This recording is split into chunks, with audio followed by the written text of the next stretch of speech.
కొబ్బరి గౌరీ నోము. ఈ నోము అరుదుగా వింటాం.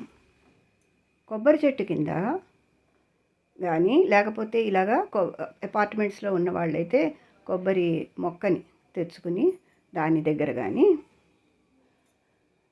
శుభ్రం చేసి ముగ్గులు వేసుకుని పసుపు కుంకుమ పెట్టుకుని తర్వాత భవానీ శంకరులను ఉద్దేశించి నంది వాహనారూఢుడైన శివపార్వతులు ఫోటోని పెట్టుకుని ధూపదీప నైవేద్యాలతో షోడశోపచార పూజ చేసుకుని కొబ్బరికాయ అరటిపళ్ళు నైవేద్యం పెట్టుకుంటాము. తరువాత పులిహోర పరవాన్నము చేసి నైవేద్యం పెట్టాలి.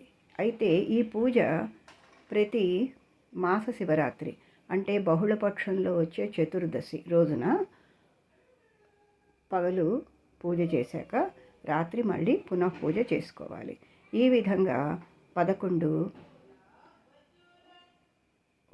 మాస శివరాత్రులు 11 నెలలు చేశాక 12న మహాశివరాత్రి రోజు, మాఘమాసంలో వచ్చే మాస శివరాత్రి కదా మహాశివరాత్రి, ఆ రోజు కూడా ఈ పూజ చేసుకుని 10 మంది ముత్తైదులను పిలిచి భోజనం పెట్టి వాయనం అది ఇవ్వాలి. ఈ విధంగా భవానీ శంకరుల అనుగ్రహం పొందవచ్చు.